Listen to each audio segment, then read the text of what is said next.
Assalamu alaikum. Je m'appelle Abdus Samad, mais vous pouvez m'appeler simplement John. Vous avez peut-être entendu parler du mythe grec antique de Thésée et du Minotaure. Dans cette histoire, Thésée doit entrer dans un vaste labyrinthe, si complexe et déroutant que quiconque y pénètre risque de s'y perdre à jamais. En son centre l'attend une créature dangereuse, mi-homme, mi-taureau, le Minotaure. La mission de Thésée est de le trouver et de le détruire. Mais même s'il réussit, il se peut qu'il ne retrouve jamais le chemin de la sortie. Une femme, nommée Ariane, mue par la compassion, lui offre quelque chose de simple, un fil. Il l'attache à l'entrée, le déroule derrière lui tandis qu'il s'enfonce dans l'obscurité, pour plus tard le suivre pas à pas jusqu'à ce qu'il ressorte à la lumière. Je crois qu'il y a dans cette histoire un enseignement caché sur la condition humaine et sur la voie pour en sortir. Dans cette métaphore, le labyrinthe est la dunya, le monde des formes et des apparences, le lieu où nous nous perdons dans nos pensées, nos désirs, nos peurs, prenant les illusions pour la réalité. Nous errons, nous cherchons, nous nous accrochons, oubliant qui nous sommes réellement. Notre condition ordinaire est de nous identifier à tout ce qui se passe dans nos vies, nos histoires, nos problèmes, ce que nous poursuivons, ce que nous redoutons. La vie devient si prenante, si implacable, que beaucoup finissent par céder sous la pression. Épuisement, anxiété, agitation, ce sont des signes d'une âme désorientée dans le labyrinthe. Et lorsqu'une personne cherche un répit, une issue, elle se tourne souvent vers la distraction, le divertissement, l'alcool, l'engourdissement des sens, tout ce qui offre une échappatoire temporaire à l'intensité du labyrinthe. Mais le mythe offre une sortie. Thésée reçoit un fil afin de ne pas se perdre. Et ici, je veux aussi vous donner un fil. Un fil tissé de 3 brins. Il semble distinct, mais il pointe vers une seule vérité. Le premier fil est l'immobilité. Lorsque vous vous sentez submergé dans le labyrinthe de la vie quotidienne, la première étape est de cesser de bouger. Nous nous perdons parce que nous sommes fusionnés avec le mouvement constant des pensées.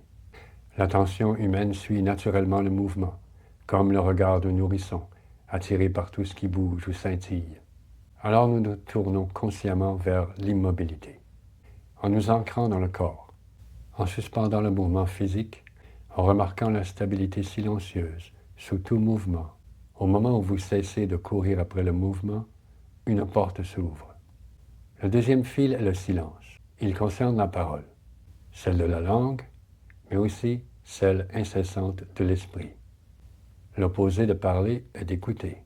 Pour écouter profondément, nous devons prendre du recul par rapport au bruit intérieur, non pas en combattant les pensées, mais en déplaçant l'attention vers l'arrière-plan silencieux qui les contient toujours. Les musiciens le savent bien. Sans silence, la musique ne peut exister. De la même manière, sans silence intérieur, les pensées n'ont aucun lieu où apparaître. Lorsque nous portons notre attention sur le silence plutôt que sur le bruit, l'esprit commence à s'apaiser de lui-même. Le troisième fil est l'espace. Tout ce qui a une forme possède une limite. Mais ce qui nous intéresse ici, ce ne sont pas les objets de la perception, c'est le champ ouvert qui les contient. L'espace n'a pas de forme, pas de bord, pas de limite. Il permet à toutes les formes d'apparaître, tout en demeurant lui-même intact. Cette ouverture sans borne est ce que le Dzogchen appelle la nature primordiale. Ce n'est pas un état, car les états vont et viennent. C'est la conscience qui permet à tous les états d'apparaître. Le ciel derrière chaque nuage, la page blanche derrière chaque mot, la présence silencieuse derrière chaque son. Ces enseignements ne sont pas seulement philosophiques, ils sont faits pour être vécus. L'immobilité, le silence et l'espace sont les 3 fils qui mènent hors du labyrinthe. Chaque fois que vous vous sentez submergé ou empêtré, déplacez votre attention vers l'immobilité sous le mouvement, vers le silence sous le son, vers l'espace sous la forme. La conscience prend la couleur de ce à quoi elle s'identifie.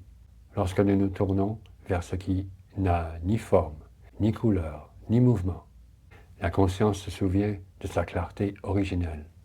Vous n'avez pas besoin d'arrêter les pensées, ni de supprimer le bruit. Remarquez simplement l'arrière-plan qui ne disparaît jamais.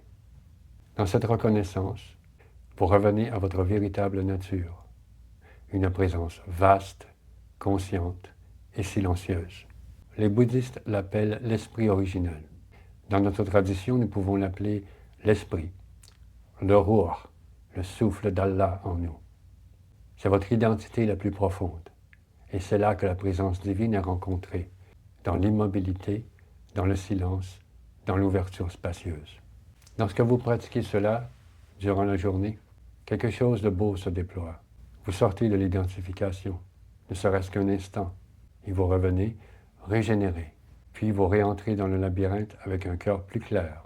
Les défis qui semblaient insurmontables deviennent abordables. Ce qui était emmêlé commence à se dénouer. Et plus cette familiarité grandit, plus il devient facile de sortir quand c'est nécessaire et de revenir avec assurance. Vous traversez le monde en sachant que derrière chaque drame, chaque problème, il y a toujours cette réalité silencieuse, vaste et immobile, qui vous attend, plus proche que votre souffle, toujours là, disponible. Assalamu alaikum.